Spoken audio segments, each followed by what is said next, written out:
Bonjour à tous, j'espère que vous allez bien. Nous allons essayer de répondre ensemble aujourd'hui à la différence entre la pratique et la théorie. Je m'explique, vous allez apprendre quelque chose à travers vos cours et ainsi de suite, vos formations, votre professeur, votre formateur va vous enseigner quelque chose, c'est ce qu'on appelle la théorie. Et puis vous allez faire des stages où vous êtes peut-être en activité professionnelle, en crèche par exemple, et là il y a la pratique. Et très souvent, cette pratique et cette théorie sont éloignées, plus ou moins, ça dépend des, on va dire, des structures ainsi de suite. Donc voilà, on va essayer de voir en fait quelle attitude vous devez avoir face à l'examinateur, et notamment pour le P1, qu'est-ce que vous devez faire, qu'est-ce que vous devez écrire sur votre fiche. C'est une question qui m'est très souvent posée, et surtout les conséquences que cela peut avoir lors de votre oral. Donc voilà, donc je vais essayer de répondre à cette petite question, à cette petite mise en situation qui peut, on va dire, perturber certains. Pour ceux qui ne me connaissent pas encore, on ne sait jamais, donc je suis Béatrice Monnier, formatrice pour la petite enfance. Oui, je fais pas des formations, on va dire, des vidéos sur la petite enfance pour le plaisir. Hein, voilà. Je suis formatrice petite enfance sur Toulouse. Je vous mettrai le lien de mon site, on ne sait jamais si ça peut vous intéresser. Vous retrouverez plein d'informations qui peuvent vous accompagner, vous intéresser pour le CAP. Donc c'est parti, on essaie de répondre à pratique, théorie. Est-ce que c'est une erreur professionnelle ?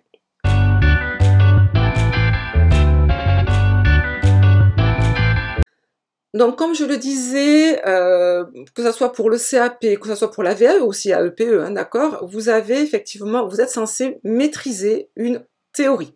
C'est ce qui va permettre aux examinateurs de vous noter, notamment à l'oral, EP1, EP3. Vous allez être noté sur votre théorie, sur votre savoir, vos connaissances en théorie. C'est pour ça d'ailleurs qu'il y a toujours un professeur de petite enfance parmi les membres du jury. Je répète que vous passiez le P1, le P3 ou la VAE aussi, attention, y compris la VAE. Et puis après, vous avez la pratique qui peut être complètement différente. Je vais vous donner des exemples pour que ça soit un petit peu plus clair, un petit peu pour vous. Donc déjà, première, on va dire, décalage qu'il peut y avoir entre ce que vous apprenez et ce que vous pouvez faire, ce que vous avez vu faire en stage ou en pratique, c'est au niveau des médicaments. Ce qu'on doit apprendre, c'est que les médicaments, en tant que CAP AEPE ou en tant que stagiaire, vous ne pouvez pas les donner. Vous n'avez pas, selon le décret 2021, il y a une petite liste de personnes qui sont susceptibles de donner des médicaments à un enfant. Quand on parle de médicaments, ça peut être un médicament contre de la fièvre, ça peut être également une simple crème contre l'érythème fessier, ça peut être voilà, des médicaments. Donc il y a une petite liste de personnes qui sont susceptibles de les donner et le CAP n'en fait pas partie, sauf, attention, on va dire au domicile, hein, en tant qu'assistant maternel ou garde d'enfants à domicile, là c'est à part. Mais là, si vous êtes en collectivité, CAP ou stagiaire ou professionnel, vous ne pouvez pas donner de médicaments. Et là, on voit déjà les premiers écarts entre la théorie et la pratique. On voit beaucoup de candidats qui peut-être ne le savent pas, hein, voilà, ou parce que on va dire au moment du stage ou dans leur vie professionnelle, on les laisse faire. Donc, administre un médicament à un enfant, on va dire le plus fréquent, on voit beaucoup de DRP. Or attention, le DRP, ce n'est que un auxiliaire ou une référente santé qui peut le faire. Voilà, le CAP ne peut pas le faire. Pareil pour la crème contre l'érythème fessier, c'est l'auxiliaire qui peut le faire, ou alors le CAP, mais attention avec l'auxiliaire à côté, avec l'autorisation de l'auxiliaire. Il y a tout un petit, on va dire, un protocole à respecter, l'ordonnance des parents, l'ordonnance pardon du docteur, l'autorisation des parents et ainsi de suite. Voilà.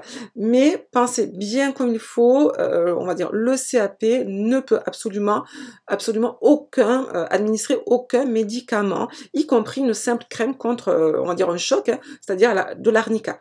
Donc là voilà, premier cas, hein, d'accord. Deuxième cas également que l'on peut avoir, c'est l'utilisation des produits d'entretien ou produits plutôt d'abord, on va dire, d'hygiène. Je pense notamment au liniment. Le liniment, attention, beaucoup de structures l'utilisent pour nettoyer, alors que le liniment ne nettoie pas, le liniment protège. Donc voilà, vous voyez, il y a un décalage également entre la théorie et la pratique. Autre cas également, on va dire théorie-pratique, décalage dans les produits d'entretien. Beaucoup de structures vont utiliser, pourquoi pas, on va dire, des produits d'entretien en spray, c'est-à-dire un cheap sheet, hein, voilà, en spray, avec les enfants peut-être à côté, ou qui jouent pas très loin, et ainsi de suite. Or là, attention, donc les sprays envoient des particules, hein, particules qui peuvent être toxiques pour l'enfant, et donc si on n'aère pas, ça peut avoir justement des conséquences, hein. L'enfant peut l'inhaler, ainsi de suite, voilà. Donc en principe, on va faire le nettoyage, mais plutôt avec des lingettes pré-imprégnées. Voilà, des lingettes pré-imprégnées. Voilà, donc faire attention également aux produits d'entretien que l'on va utiliser, hein, en présence des enfants et comment on va les utiliser aussi. Donc j'espère que vous avez compris, hein, quelle était la différence entre théorie et pratique. Voilà, j'ai cité, on va dire, ces 3 exemples, mais il y en a plein. Franchement, il y en a beaucoup et quasiment systématiquement tous les jours, je reçois des mails ou on va dire sur Messenger, voilà, j'ai fait ça, mais j'ai appris ça, voilà, qu'est-ce que je dois faire? Donc maintenant, on va essayer de répondre justement. Qu'est-ce qu'il faut faire? Est-ce que je mets ce que j'ai fait en pratique sur ma fiche?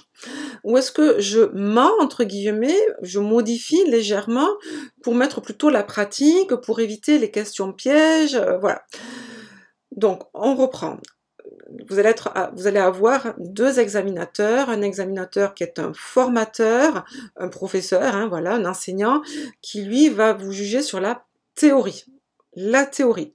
Vous allez avoir également à côté de lui, en principe, un professionnel, plutôt un professionnel du public. Bon, on a vu quelques professionnels du privé, hein, du domaine privé, notamment de crèches privées, voilà, en période de Covid, mais en principe, c'est plutôt des professionnels, donc des directeurs de crèches, voilà, mais plutôt, on va dire, des directeurs d'école aussi, pourquoi pas, mais on est plutôt dans le public, qui, eux, vont effectivement aussi, en principe, attendre que vous respectiez la théorie. Donc, en gros, est-ce que j'ai le droit de dire que je vais faire un DRP alors que je viens de vous dire que non, vous n'avez pas le droit? Ben non, en fait, voilà, il va falloir effectivement ne pas le dire.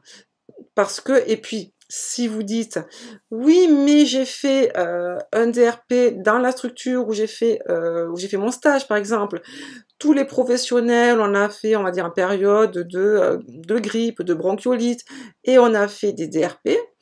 Là, attention, vous pointez du doigt peut-être un défaut, on va dire, professionnel. C'est ce qu'on appelle une rupture de la discrétion professionnelle, puisque vous montrez du doigt, vous pointez du doigt quelque chose, on va dire un petit défaut.